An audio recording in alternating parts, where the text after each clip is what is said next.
नमस्कार मंडळी, तुमच्या सर्वांचं अगदी मनापासून स्वागत आहे ऑलराऊंडर या मराठी यूट्यूब चॅनलवरती. मृत्यू तुमच्या पायांपासून सुरू होतो.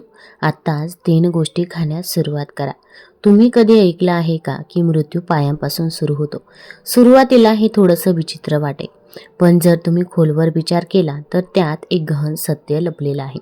जपानमध्ये एक प्रसिद्ध म्हण आहे, मृत्यू पायांपासून सुरू होतो. आणि चीनमध्ये अशीच एक म्हण आहे, जसे लोक वयस्कर होतात तसतसे त्यांचे पाय प्रथम वयस्कर होतात. भारतामध्ये विशेषतः आयुर्वेदामध्ये असं म्हटलं जातं की वयानुसार शरीरातील वात दोष मजबूत होतो. हा तो काळ असतो जेव्हा शरीरात कोरडेपणा, कडकपणा आणि स्नायूंचा ताण वाढू लागतो. आणि याचा प्रथम परिणाम आपल्या पायांवरती होत असतो. आपले पाय कमकुवत होऊ लागल्यावरती चालणं कठीण होतंच, परंतु जीवनाचे संतुलन सुद्धा ढासळू लागतं. आता कल्पना करा की तुम्ही 60 वर्षांपेक्षा जास्त वयाचे असाल किंवा तुमचे पालक या वयोगटामध्ये येतात. त्यांना रात्री किंवा थोड्या वेळाने त्यांच्या पायांमध्ये कडकपणा, ताण किंवा पेटके येतात. हे केवळ कमकुवतपणाचे लक्षण नाही, तर एक गंभीर इशारा आहे. आपल्या शरीरातील अंतर्गत असंतुलनाचे आपल्याला सतर्क करणारे एक संकेत. आजचा व्हिडिओ याच विषयावरती आहे. वृद्धांमध्ये स्नायूंचे क्रॅम्प्स का वाढत आहे, यावर उपचार करता येतात का? स्नायूंच्या क्रॅम्प्सपासून मुक्त होण्यास आणि पायांना बळकटी देण्यास मदत करणारे 3 विशिष्ट पदार्थ कोणते आहेत? स्वतःच्या किंवा त्यांच्या प्रियजनांच्या आरोग्याबद्दल काळजी करणाऱ्या प्रत्येकासाठी ही माहिती महत्त्वाची आहे. त्यामुळे व्हिडिओ शेवटपर्यंत जरूर बघा. चॅनलवरती नवीन असाल तर चॅनल लाईक करा आणि सबस्क्राईब देखील करा. तसेच तुम्ही हा व्हिडिओ कुठून बघत आहात ते देखील आम्हाला जरूर कळवा.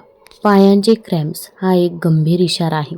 आता पायांचे क्रॅम्प जे आहे तो एक गंभीर इशारा आहे. तुम्हाला कदाचित प्रश्न पडला असेल की साध्या पायांच्या क्रॅम्पचा आणि मृत्यूचा काय संबंध आहे? परंतु लक्षात ठेवा की क्रॅम्प्स हा थेट धोका नसतो. खरं तर ती तुमच्या शरीराकडून मिळणारी एक धोक्याची घंटा आहे. ते तुमच्या शरीरामध्ये काहीतरी चुकीचं आहे याचं लक्षण आहे. आणि जर त्वरित उपचार केले नाहीत तर ही स्थिती जीवघेणी देखील बनवू शकते. एक उदाहरण म्हणून बघूया. पीएडी किंवा परिधीय धमनी रोग. या आजारामध्ये शरीरातील रक्तवाहिन्या अरुंद होऊ लागतात, ज्यामुळे पायांना होणारा रक्तपुरवठा विस्कळीत होतो. परिणामी थोडं अंतर चालल्यानंतरही पायांमध्ये क्रॅम्प्स, जडपणा आणि वेदना जाणवू लागतात.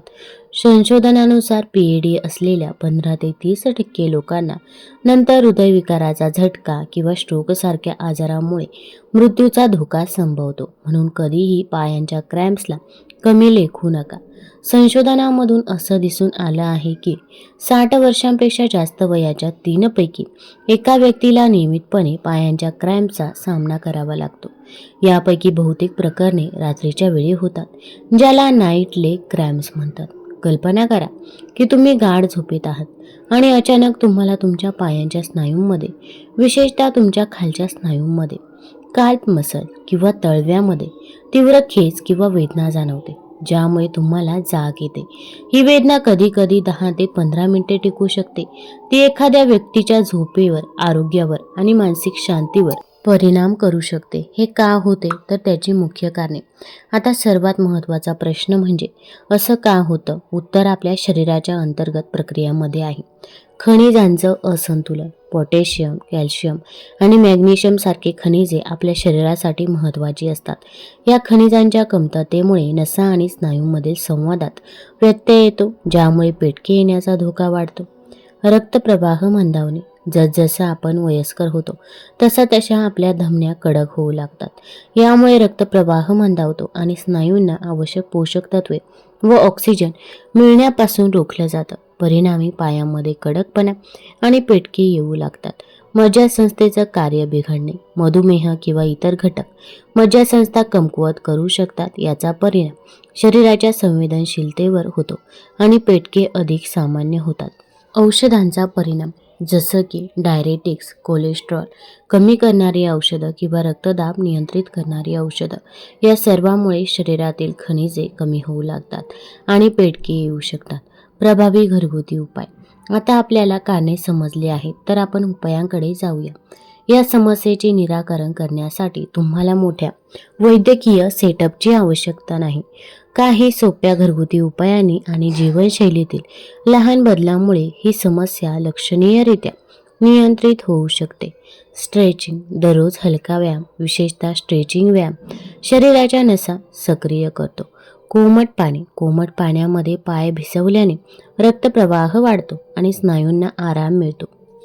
झोपण्यापूर्वी तेल मालिश, विशेषतः मोहरी किंवा नारळाच्या तेलाने मालिश केल्यास नसा शांत होतात. तुमचे पाय मजबूत बनवणारे 3 सुपरफूड्स. आता 3 सुपरफूड्स बद्दल बोलूया, जे तुमच्या आहारामध्ये समाविष्ट केल्यास स्नायूंचे पेटके दूर करण्यास नक्कीच मदत करत असतात. पहिलं आहे तर ते म्हणजे केळी. हे पोटॅशियमचा समृद्ध स्रोत आहे. हे स्नायूंचे कार्य सुधारतं आणि अचानक येणारा ताण देखील टाळत असतं. दुसरं आहे तर ते म्हणजे अळशीचे बियाणे. ओमेगा 3 फॅटी ॲसिड आणि मॅग्नेशियमने समृद्ध असलेले अळशीचे बियाणे जळजळ कमी करतात आणि स्नायूंना ऊर्जा देखील देतात. बडीशेप किंवा बडीशेपचं पाने केवळ पचनास मदत करत नाही, तर आयुर्वेदानुसार पेटके येण्याचं एक मुख्य कारण असलेल्या वातदोषावर देखील नियंत्रण ठेवत असतं. जीवनशैलीतील 5 महत्त्वाचे बदल. जर तुमच्या कुटुंबातील एखाद्या वृद्ध व्यक्तीला वारंवार पायपेटके येत असतील तर या सवयींकडे लक्ष द्या. झोपण्यापूर्वी स्ट्रेचिंग. हॅमस्ट्रिंग स्नायूंना ताणल्याने ते लवचिक बनतात आणि अचानक ताण येण्यापासून रोखता येतं. कोमट तेलाची मालिश. तीळ तेल, ऑलिव्ह ऑइल किंवा तूप कोमट करून लावल्याने रक्ताभिसरण देखील सुधारतं. गतिहीन राहू नका. दिवसभरामध्ये अनेक वेळा लहान लहान चालणं महत्त्वाचं आहे. दर 1.5 तासाने उठा आणि 5 ते 10 मिनिटे हळू चाला. अगदी आपण घरामध्ये चाललं तरी पण चालेल. हायड्रेशन. पुरेसं पाणी पिणं अत्यंत गरजेचं आहे. डिहायड्रेशन हे स्नायूंच्या ताणांचं एक मुख्य कारण देखील आहे.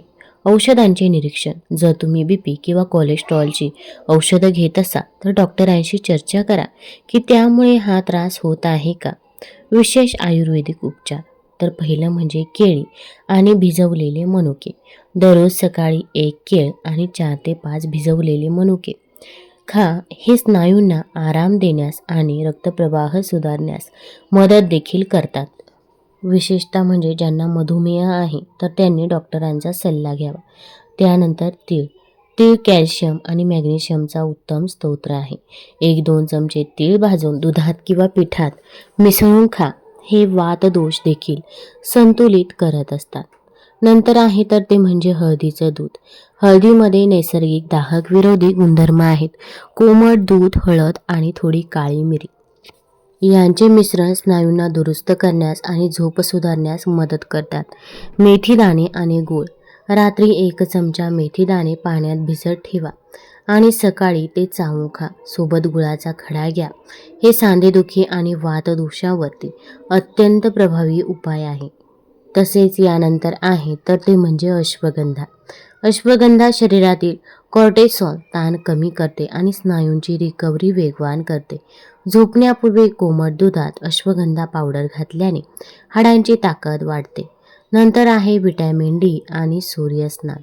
दररोज सकाळी 7 ते 9 वाजेपर्यंत 15 ते 20 मिनिटे उन्हामध्ये बसा.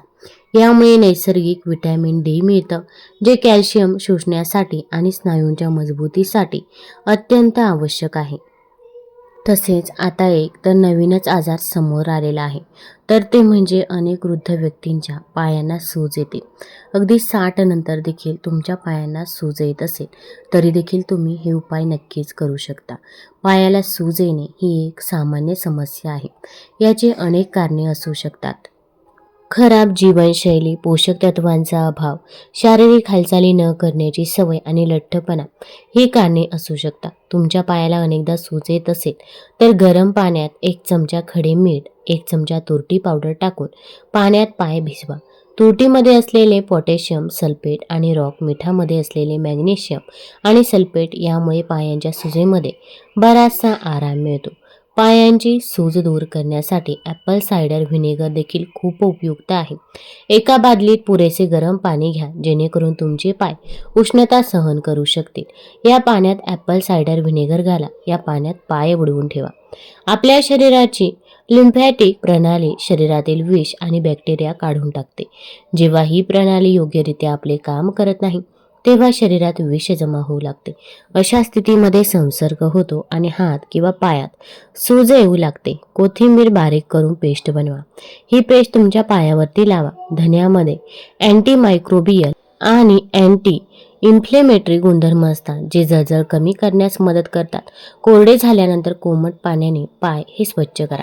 मोहरीच्या तेलामध्ये ओमेगा 3 फॅटी ॲसिडसह अँटीमायक्रोबियल आणि अँटी इन्फ्लेमेटरी गुणधर्म असतात. पायाला कोमट मसाज केल्याने पायांची सूज दूर होते. सहसा तज्ज्ञ पायात सूज पाहूनच मूत्रपिंड चाचणी करण्याचा सल्ला देतात. ज्यांची किडनी नीट काम करत नाही त्यांच्या शरीरातील द्रव गोळा होते. अशा स्थितीमध्ये पायांना सूज येते.